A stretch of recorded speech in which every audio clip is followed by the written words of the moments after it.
Bonjour à tous, c'est Faustin pour UGK Trading, j'espère que vous allez bien, bienvenue dans cette nouvelle vidéo. Je vais essayer d'être assez rapide, mais restez vraiment jusqu'au bout de cette vidéo, c'est super important, ça va vous permettre de comprendre comment utiliser le mieux possible la solution UGK Bot. Donc c'est un gestionnaire de risque et un indicateur technique qui va justement vous aider à trouver des signaux, également des targets, des take profits potentiels. Je dis bien potentiel car ce n'est pas une baguette magique, sinon ça serait trop beau, mais c'est un outil super puissant qui va vraiment vous aider. Alors justement, vu que c'est un outil puissant, vous allez voir, il faut respecter quelques règles pour qu'il fonctionne bien sur le terminal MetaTrader 4, sinon ça risque de faire laguer votre plateforme. Donc vous allez voir, il va falloir vraiment respecter quelques process. Alors justement, ne vous inquiétez pas, je vais tout vous montrer dans cette vidéo, mais dans un premier temps, il faut installer tout simplement l'Expert Advisor et l'indicateur pour avoir la solution complète UGK Bot. Donc là ici, nous sommes sur un terminal MT4 de base, ça fonctionne encore une fois sur toutes les plateformes MetaTrader 4, peu importe le broker. Alors pour ce faire, c'est très simple, vous allez dans Fichier, ouvrir ici le dossier des données, ça va vous permettre d'arriver simplement dans une fenêtre où vous êtes directement au bon endroit. Vous allez cliquer sur MQL4, ça c'est super important. Et là, vous avez une rubrique indicateur. Dans la rubrique indicateur, vous allez simplement mettre ce qu'on appelle l'FPX indicateur car c'est un indicateur technique. Vous le glissez, vous le déposez simplement dans le dossier. Une fois que c'est fait, vous retournez ici dans le dossier tout simplement de MetaTrader. Vous allez cette fois-ci recliquer sur MQL4 et non pas aller sur indicateur, mais bel et bien aller sur Expert Advisor. Donc ici, c'est écrit Expert. Vous cliquez sur Expert et vous allez glisser le FPX Assistant Trader. Moi, je l'ai déjà mis et vous allez ici le prendre. Hop, et vous le glissez, le FPX Assistant Trader et vous le glissez dans le fichier. Une fois que c'est fait, vous avez tout simplement la solution UGK Bot qui va être opérationnelle. Vous fermez la plateforme, vous réouvrez la plateforme et par la suite, vous allez pouvoir utiliser cette solution. Alors, comme je l'ai expliqué, c'est une solution qui est assez importante, c'est un code assez lourd, même s'il a été mis en place pour être le plus accessible, en l'occurrence sur le plus de PC possible, malgré le fait que certains PC soient lents, ça devrait fonctionner. Mais ça reste quelque chose d'assez lourd, ce n'est pas un simple indicateur, ce n'est pas une simple moyenne mobile, donc il faudra vraiment être vigilant dans la manière dont on va utiliser cet outil. Alors, premièrement, ce qu'il faut comprendre lorsqu'on utilise cet outil, c'est qu'on va utiliser un graphique pour un indicateur et un expert. On ne va pas utiliser, par exemple, je vais vous montrer un seul graphique. On va prendre un exemple ici qu'on met insertion indicateur. On va mettre une moyenne mobile, par exemple. Hop. Enfin, peu importe, n'importe quel indicateur. Là, on a une moyenne mobile ici en blanc. Généralement, quand on a un indicateur sur MT4, c'est des indicateurs qui sont très légers. Il n'y a pas grand-chose, il n'y a pas beaucoup de code. Vous pouvez donc tout simplement glisser directement les actifs dessus et ça calcule très vite. Nous, avec la solution UGK Bot, on ne va surtout pas procéder de cette manière. Sinon, l'indicateur risque de bugger, de laguer, car il est constamment en train de faire des recherches directement de niveau, de support, de résistance. Et donc, ça va clairement flinguer, excusez-moi de l'expression, la plateforme. Donc, il ne faut surtout pas le faire de cette manière. Donc, si vous voulez, par exemple, trader avec l'USD-CHF, vous allez mettre l'indicateur sur l'USD-CHF. Si vous voulez regarder l'indicateur, la suite UGK Bot sur un autre actif, c'est très simple, vous cliquez sur fichier nouveau graphique et là vous mettez par exemple l'euro-USD ou fichier nouveau graphique, par exemple l'AED-USD, peu importe, ok. Et donc là vous avez trois fenêtres, trois graphiques et vous allez à chaque fois mettre un seul indicateur, une seule fois la suite UGK Bot sur un seul graphique. Ça doit être très clair, sinon l'indicateur ne va pas fonctionner et ça va être beaucoup plus lent, sauf si vous avez bien entendu un ordinateur super puissant, ok. Donc, comment on installe cet indicateur? Une fois qu'on a mis dans les dossiers, c'est parfait. Vous allez simplement dans Insertion, Indicateur. Et c'est un indicateur personnalisé. Ce n'est pas un indicateur qui est de base sur MetaTrader. C'est spécifique à UGK Trading. Donc là, vous avez FPX Indicateur. Vous avez une fenêtre ici qui va s'ouvrir. Vous pouvez, pourquoi pas, faire remise à zéro de temps en temps. Et vous cliquez sur OK. OK. Et donc là, on a l'indicateur tout simplement sous les yeux. Donc, c'est parfait. On a le panel de tendance à gauche qui va nous donner la tendance du marché. Là, ici, nous sommes en 1 heure. On est baissier. Si je zoome un petit peu sur le graphique, hop, on est baissier. Le panel de tendance nous dit, regardez, il y a déjà eu des signaux ici, ici, donc potentiellement des trades à prendre. On va en parler par la suite, ok? Donc une fois que c'est fait, c'est très bien. On ne va pas, encore une fois, glisser d'autres actifs dans cette fenêtre, sinon ça fait bugger l'indicateur. Ensuite, on va installer, bien entendu, le gestionnaire de risque qui fonctionne essentiellement sur le Forex et les indices. Si vous voulez l'utiliser sur d'autres produits un petit peu plus, j'allais dire, exotiques, par exemple des cryptos, où c'est un petit peu moins connu, entre guillemets, dans le trading avec MetaTrader 4, ça peut un petit peu moins fonctionner. C'est vraiment spécifique aux indices, j'allais dire aux matières premières et au Forex. Sur les cryptos, faites attention, ça dépendra également de la puissance de votre ordinateur. Ok. Alors là, vous allez cliquer sur FPX Assistant, tout simplement. Vous allez avoir une fenêtre et là, vous allez pouvoir refaire éventuellement remise à niveau, à 0, pardon, et vous cliquez sur OK. Et là, tout simplement, on a ici l'FPX Assistant Trader. Il va simplement nous servir à passer des ordres. Ok. Une fois que c'est fait, moi, ce que je vous invite à faire pour avoir une belle expérience avec l'utilisation de cet outil, c'est de cliquer ici, clic droit, sur le graphique directement, propriété. Et là, vous allez simplement aller dans Général, graphique décalé, défilement automatique, pourquoi pas, ça dépendra de vous. Là, vous décochez et vous décochez également montrer la grille, c'est important. Et vous allez mettre graphique en chandelier japonais. Car cet indicateur, il a beau vous donner potentiellement des signaux trading, des niveaux de support, niveaux de résistance, on va y venir après. L'idée, c'est aussi de le compléter avec votre stratégie trading. Par exemple, si vous trouvez un avalement haussier, si vous êtes sur un niveau de retracement de Fibonacci, avec une convergence de tendance sur H1, H4, D1, là, vous allez pouvoir trader encore mieux en complément de l'indicateur technique et c'est comme ça qu'on arrive à avoir d'excellents résultats. Donc, c'est d'ailleurs pour cette raison qu'on va le mettre en chandelier japonais. Une fois que c'est fait, vous allez ici dans couleur. Vous pouvez par exemple mettre une bougie haussière en bleu, pourquoi pas. Une bougie baissière en rouge. Après, encore une fois, c'est à votre guise, mais je trouve que c'est plus agréable d'avoir quelque chose d'un peu plus esthétique. Donc là, on va mettre en rouge. Ok, on clique sur OK. Donc là, on a quelque chose d'un peu plus sympa, quoique ça ne se voit pas très bien. Donc je vais modifier un peu la bougie haussière. On va mettre peut-être plutôt, on va mettre un lime. C'est une couleur qui est assez visible. Après, à vous de voir, vous pouvez également mettre un fond blanc si vous préférez, mais ça risque de vous faire mal aux yeux sur le long terme. Bon, c'est pas extrêmement beau, à vous de trouver le meilleur réglage, mais là, on y voit un petit peu mieux. Ok.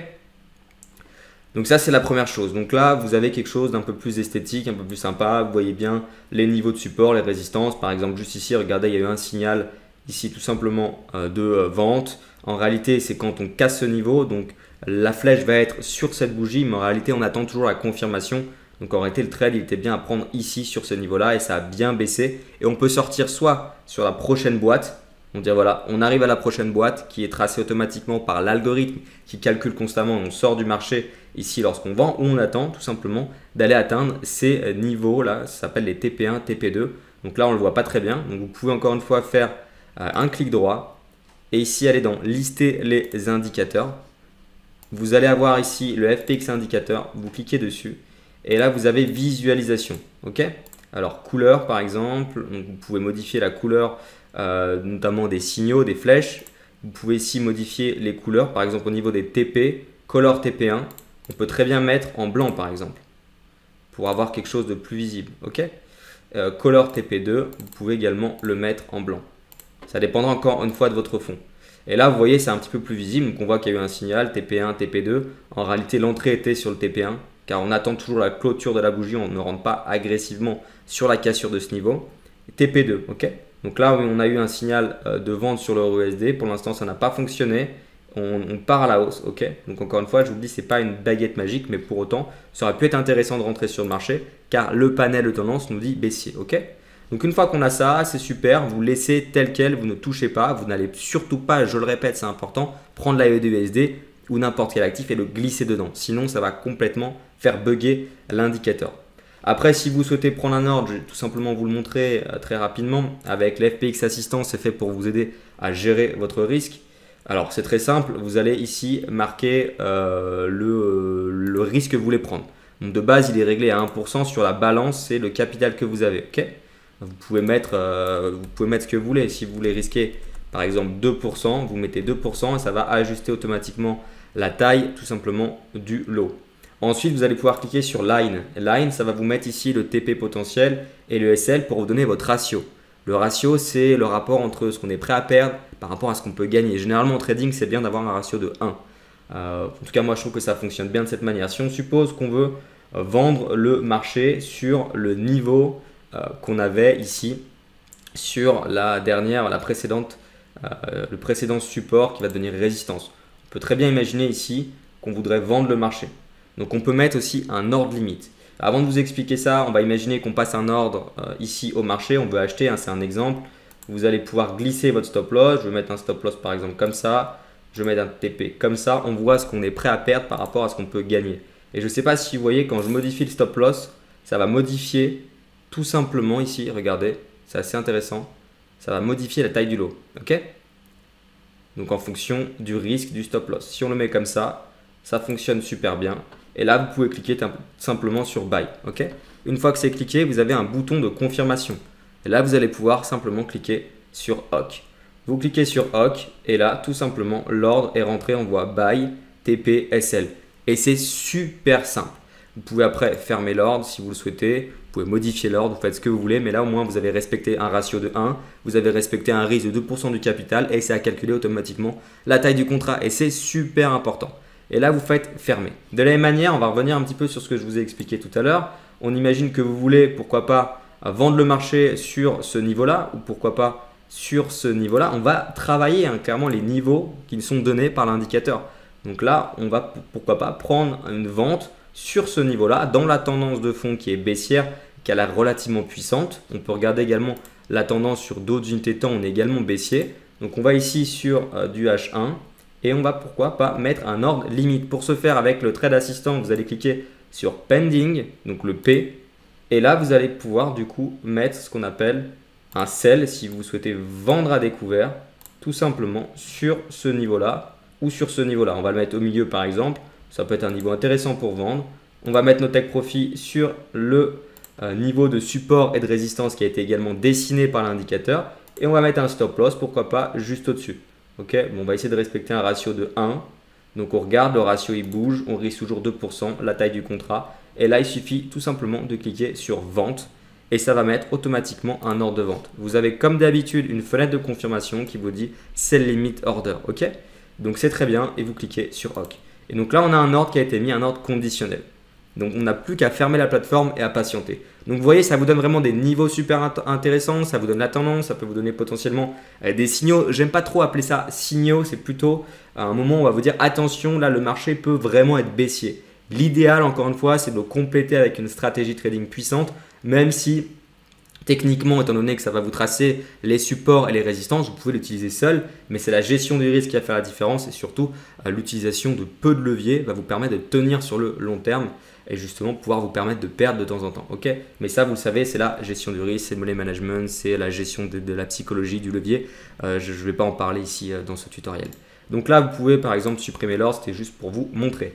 Donc si on suppose maintenant qu'on va aller sur un autre actif, on est ici sur l'USD-CHF. Donc vous l'avez compris, on va pouvoir réinstaller l'indicateur. Vous allez tout de suite dans propriétés, on va tout simplement mettre en chandelier japonais, décaler le graphique, on va supprimer, décocher ça. Couleur, on va cette fois-ci se mettre en arrière-plan noir, pourquoi pas. On va laisser tel quel, c'est pas grave, on va gagner un petit peu de temps. On va zoomer un petit peu le graphique, pourquoi pas. Et là, on va tout simplement faire la même chose que tout à l'heure, cliquer sur insérer, indicateur. Et ici, on va dans personnaliser. Et vous avez ici dans personnaliser FPX indicateur. Ok, donc là, vous avez les paramètres. Donc, vous pouvez simplement décider de réinitialiser à 0 pour vérifier que vous ayez bien les réglages de base. Je vous conseille d'ailleurs d'avoir les réglages de base. Et vous cliquez sur OK. Ok, donc là, on a l'indicateur sous les yeux. Je vais vous montrer une autre fonctionnalité. Donc, vous voyez, il y a des signaux qui sont super intéressants avec cet indicateur. Je vais zoomer un petit peu pour y voir un petit peu plus clair. Alors, qu'est-ce qu'on a d'intéressant? Je vais dézoomer un petit peu, c'était un peu trop zoomé. Alors, qu'est-ce qu'on a d'intéressant sur cet indicateur? Alors, déjà, donc là, l'indicateur, il est installé. On a notre moyenne mobile, vous pouvez la laisser, hein, mais ce n'est pas forcément utile. On a ici un signal super intéressant d'achat. On a une cassure d'un support et c'est filtré avec autre chose. Je vais vous le présenter tout de suite. Donc là, grosso modo, on attendait bien la clôture. On a eu le doji et le signal, il était clairement ici. Et là, on voit TP1, TP2, encore une fois, c'est pas forcément très clair. Donc, vous pouvez retourner sur lister les indicateurs. Vous allez dans FPX indicateur, ici, paramètres d'entrée. Et là, TP1, on va le mettre en blanc. OK. Et le TP2, on va le mettre en blanc. Ça va nous permettre de voir un petit peu si ça a fonctionné. OK. Donc, clique sur fermer. Donc, ici, TP1 touché, TP2 touché, ça a été explosé. Et là, on peut décider de sortir du marché. Pourquoi pas sur le TP2 ou sur la création d'une nouvelle boîte avec un support et une résistance. Justement, juste ici. OK. Donc là, on a tout simplement un beau signal d'achat. Là également, on a une sortie ici de ce niveau. Donc, on aurait pu acheter le marché juste ici. Après, c'est l'indicateur qui a filtré, qui a estimé que ce n'était pas forcément le plus judicieux de rentrer pour certaines raisons. On va le voir ensuite. Là également, regardez, clôture, hop, on explose, ça casse les deux TP, les deux objectifs et le target. Donc, excellent. Ici, pareil, signal de vente. On va prendre les TP2, TP1. Donc ça, c'est super. Je vous rappelle, encore une fois, la flèche est ici. On ne rentre pas ici, on attend la clôture de la bougie. Je tiens bien à être précis. Ici, pareil, on a un signal de vente. On n'a pas touché tout de suite le take profit. En revanche, après, on a touché le take profit 1. Donc après, vous pouvez gérer vos risques, à dire une fois qu'on a touché le take profit 1, je clôture 50% de la position. OK. Donc ça, c'est une chose. Autre chose avec cet indicateur. Donc, je vous le dis, il est encore une fois super puissant cet indicateur. Il y a plein de choses à connaître. Donc, clic droit, lister les indicateurs. Allez, on va supprimer d'ailleurs cette moyenne mobile. Ça ne sert pas à grand chose. On a toutes les informations avec la suite UG Cabot. Dans FPX indicateur, là, vous allez ici dans RSI paramètres, use RSI filter. Vous allez mettre la plupart du temps vrai. Ça veut dire que le RSI va vous dire attention, là, c'est peut-être pas le meilleur moment d'acheter pour X ou Y raison, parce qu'on est en dessous des 50%, la neutralité du RSI. Voilà, c'est un filtre supplémentaire. Donc, si vous voulez avoir plus de signaux, vous pouvez mettre false, mais l'idée, c'est vraiment dans ce cas-là d'avoir une stratégie en complément, de bien regarder la convergence des unités de temps supérieures, de bien regarder le calendrier économique, vraiment d'être beaucoup plus vigilant si vous voulez avoir plus de signaux. Là, vous cliquez sur false et on va voir du coup que ici, du coup, on a eu tout simplement un signal d'achat qu'on n'avait pas tout à l'heure. OK. Donc, en réalité, on attend la clôture TP1, TP2. OK. Et là, on en a eu deux, donc des signaux qui ont bien fonctionné. Et là, on a tout simplement un signal de vente. Donc, si on imagine qu'on veut vendre, c'est un bon exemple, on va réinstaller l'FPX assistant, vous cliquez sur OK. On va dire qu'on va risquer 1%. Alors, je vais mettre 1% dans la boîte. Ça va calculer automatiquement la taille de position sur la balance. Vous pouvez également calculer sur le custom, ça veut dire sur le montant que vous souhaitez. Il vous suffira de le remplir ici, mais l'idéal, c'est de le laisser sur la balance. Là, on décide de mettre la line. Ça va nous permettre de pouvoir mettre tout simplement notre niveau de vente. Donc, vous cliquez sur R pour reverse parce qu'on veut vendre, on ne veut pas acheter. Et là, vous allez décaler le TP, pourquoi pas, sur l'autre niveau qu'on avait précédemment, qui avait été trouvé automatiquement par l'indicateur. Donc, sur ce niveau-là, voilà, donc on y est. Et on va mettre un stop loss ici de manière à avoir un ratio de 1. On risque 1 pour gagner 1. OK. Donc, on va ajuster un petit peu. Voilà, grosso modo comme ça, c'est intéressant. Et là, tout a été calculé automatiquement et vous pouvez vous dire, je vends le marché. Après, est-ce que c'est intelligent de le faire? Là, je vous montre pour l'exemple, on va prendre l'ordre, on clique ici et là, vous avez la confirmation. Je ne pense pas que ça soit ce qu'il y a de plus intelligent à faire. Pourquoi? Je vous laisse 2 minutes pour réfléchir. Non, là, on ne va pas perdre de temps. C'est simplement car sur le market trend, on est strong uptrend. Ça veut dire qu'on est super haussier. On a 3 indicateurs, 3 algos dans l'algo de tendance qui nous dit qu'on est super haussier. Pourquoi on va donc vendre le marché? Uniquement parce qu'on a ici un signal de vente? Est-ce que c'est ce qu'il y a de plus intelligent à faire? Je ne suis pas certain. Donc, on peut rentrer sur le marché, pourquoi pas. Mais idéalement, c'est toujours de rester dans la tendance de marché. Donc, j'aurais préféré une cassure par le haut ici. OK. Donc, voilà, c'est des fils supplémentaires à prendre en considération. Mais là, pour l'exemple, je vais vous le montrer. Donc là, vous cliquez sur Sell. Vous avez comme d'habitude une confirmation et vous cliquez sur Confirm Sell Order. Vous avez compris la démarche, mais dans tous les cas, ce qu'il faut comprendre, c'est qu'il faut rester dans la tendance de fond. OK.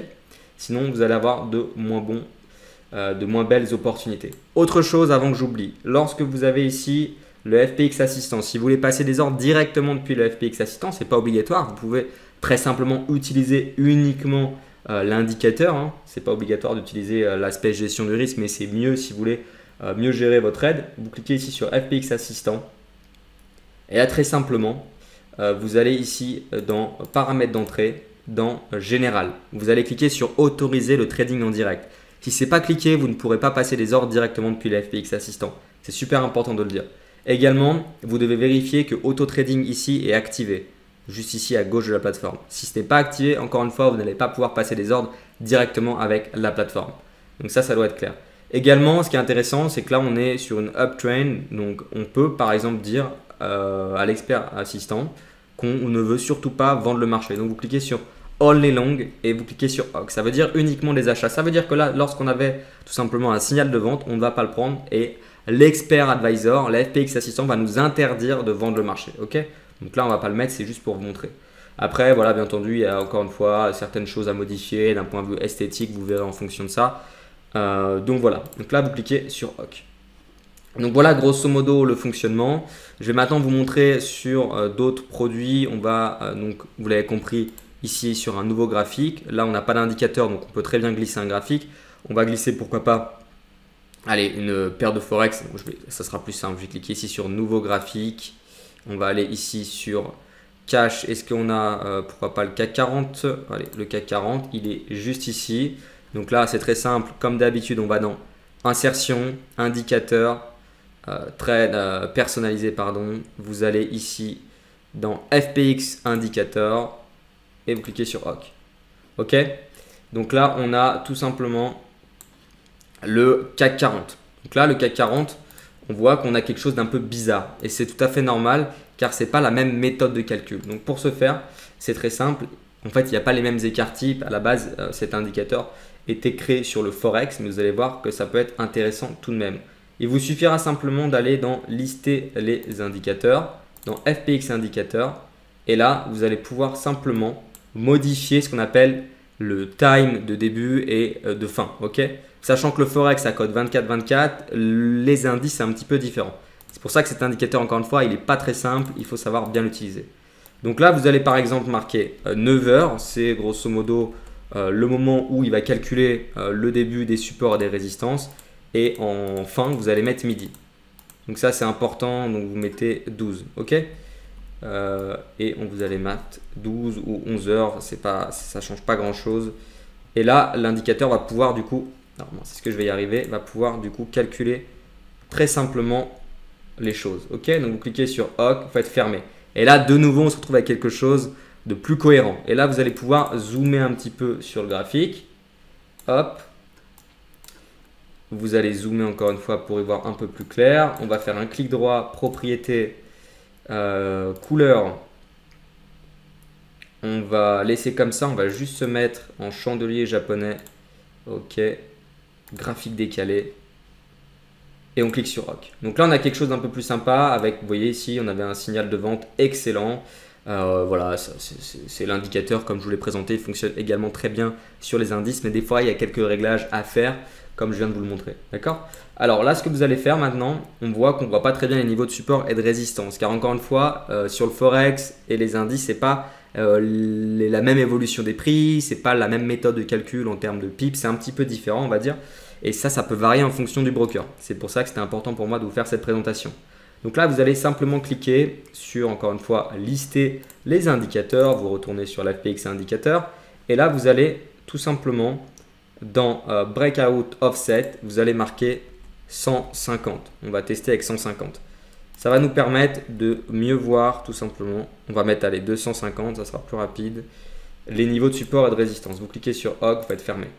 Et là, vous voyez, on retrouve encore une fois ces niveaux qui seront beaucoup plus visibles et on retrouve l'indicateur. OK, donc là, de cette manière, vous pouvez travailler très simplement sur le CAC 40. Une fois que c'est fait, laissez-le tel quel et vous n'avez même pas besoin d'enregistrer. Vous fermez la plateforme, vous rouvrez et vous retournerez sur ce qu'on a vu tout à l'heure, sur les réglages que vous avez fait. OK, on peut maintenant ouvrir un dernier actif, ça peut être intéressant. Fichier, nouveau graphique, vous avez compris. Si vous voulez qu'on mette, pourquoi pas, des cryptos, à mettre le BTC, ça fonctionne aussi sur le BTC. On va zoomer un petit peu. OK, on va zoomer un petit peu. Juste avant que j'oublie, je le précise, cet indicateur, c'est un indicateur plutôt de day trading.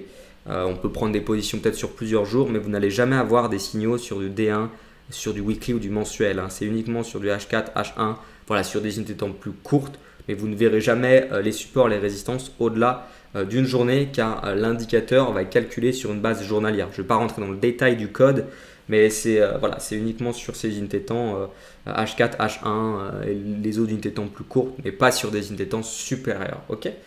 Donc là, on est sur le Bitcoin. Donc ce qu'on va faire, c'est qu'on va tout simplement, comme d'habitude, insérer l'indicateur. Donc indicateur personnalisé. Et là, vous allez aller tout simplement dans FPX indicateur. Ok. Vous cliquez sur OK. Et là, voilà, qu'est-ce qu'on voit? L'indicateur, là, il nous dit faut vendre, faut vendre, faut vendre, faut vendre. L'indicateur, il est à la baisse. On a en plus le market trend qui nous dit super simplement si on est haussier ou baissier. Donc vraiment, ça vous facilite la vie. C'est super intéressant. Ok. En revanche, vous pouvez, comme d'habitude, régler un petit peu pour avoir quelque chose de plus esthétique. Vous mettez en chandelier, graphique décalé. Vous enlevez ça. C'est pas très beau. Vous cliquez sur OK. Et donc là, on voit un petit peu mieux un signal d'achat. Un autre, de vente, un autre, signal d'achat, etc. Vous pouvez encore une fois dans lister les indicateurs, aller ici dans FPX indicateur. Et là, ce qu'il va falloir faire, c'est le breakout, mettre pourquoi pas 1000, j'allais dire même plus que 1000 parce que sur le Bitcoin, il y a une volatilité plus importante. Et donc, la méthode ou l'algorithme calcule différemment ces niveaux de support et de résistance, surtout en termes de visibilité. Donc, vous pouvez très bien mettre directement 1000. Normalement, on devrait y voir plus clair. On va cliquer sur OK.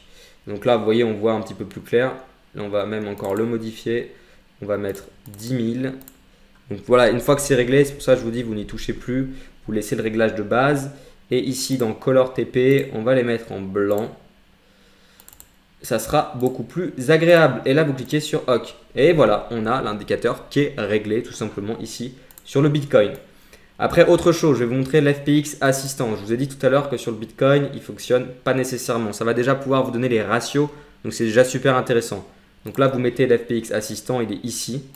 Si vous mettez par exemple, je ne sais pas moi, 2%, normalement, ça ne devrait pas correctement vous calculer les choses. Vous voyez, ça ne modifie pas la taille du lot. Parce que ce n'est pas adapté sur les cryptos, ce n'est pas les MZ card type, c'est beaucoup plus compliqué à mettre en place. En revanche, vous pouvez tout de même ici, si vous voulez mettre les lines, pour pouvoir calculer le ratio. Mais très honnêtement, sur le Bitcoin, n'utilisez pas le FPX Assistant, ce ne sera pas ce qu'il y a de plus pratique.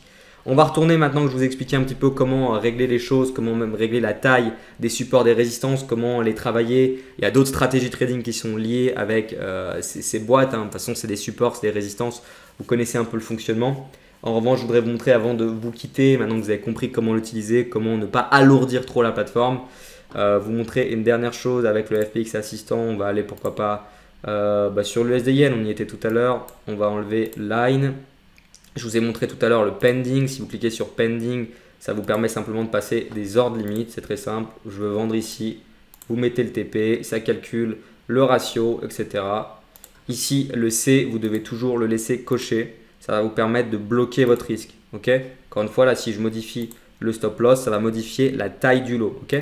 En revanche, si vous ne cliquez pas sur C, ça ne va pas modifier la taille du lot. D'accord? Ça va juste réfléchir au niveau du ratio. Donc, si vous voulez vraiment que la taille du lot soit bien calculée, restez sur C. Donc, ça, c'est dit. L et C, vous avez compris. P, c'est pour pending. Si on l'enlève, c'est des ordres directement au marché, mais le fonctionnement est le même. Et également, ici, je vous réexplique balance equity. Grosso modo, c'est la même chose. Il y a juste custom. Si jamais vous voulez calculer sur, par exemple, un capital de 1000, vous mettez 1000. Ça, j'ai déjà dit. Et dernière chose sur le FPX Assistant, vous avez le A. Le A, c'est très simple, c'est alerte. Ça veut dire grosso modo que ça va vous mettre des niveaux d'alerte. C'est tout simplement des lignes que vous pouvez déplacer où vous voulez. Et quand la ligne va atteindre, quand le prix va atteindre cette ligne, vous allez avoir une alerte automatiquement avec l'indicateur. Ok? Là, vous en avez deux. Vous pouvez régler un petit peu comme vous voulez, mais ce n'est pas forcément ce qui est le plus pratique. C'est juste pour vous dire attention, on arrive sur un bon niveau. Par exemple, vous voulez mettre une alerte si ici l'USD-CHF atteint un niveau technique qui avait été trouvé tout simplement par l'algorithme, vous le mettez comme ça ici, tout simplement, et vous serez alerté. Ok, donc ça c'est super simple, vous avez vu, il est super pratique, il va vraiment vous aider dans la gestion du risque. Peut-être une dernière chose avant que j'oublie sur cet indicateur, je pense que je vous ai tout dit sur cet expert advisor. Je pense que j'ai fait le tour. En tout cas, restez prudent sur les marchés financiers. Je vous rappelle encore une fois, ce n'est pas une baguette magique, c'est juste un outil pour vous aider. Ça peut être super puissant. Voilà, vraiment, s'il y a bien une chose à retenir, c'est comment régler les indicateurs. Je vous ai expliqué sur le Bitcoin, sur le CAC 40, sur d'autres produits autres que sur le Forex. Voilà, il y a des petites choses à faire. Et surtout, une fois que c'est fait, vous fermez la plateforme et vous n'allez pas glisser un autre actif dessus. Sinon, ça va complètement planter car l'indicateur calcule tout le temps. Voilà, donc ça c'était vraiment une première vidéo. Il y aura d'autres vidéos sur l'utilisation de cet indicateur. Il y a plein de stratégies à mettre en place avec cet indicateur. Mais rappelez-vous, ce qui va faire la différence, c'est votre gestion du risque et surtout de trader dans la tendance. Là, tout à l'heure, on a un signal là, je le rappelle, de vente. Très honnêtement, ça me donne envie de vendre, mais le souci c'est qu'on n'est pas dans la tendance de fond qui est donnée par le market trend, donc c'est pas intéressant d'y aller. Donc encore une fois, ça ne va pas tout faire tout seul, c'est à vous aussi de raisonner. Voilà, merci beaucoup d'avoir visionné cette vidéo. Si vous avez des questions, n'hésitez pas à me contacter, je suis là pour vous aider. Et surtout, je vous souhaite d'excellents trades. Allez, à plus tard.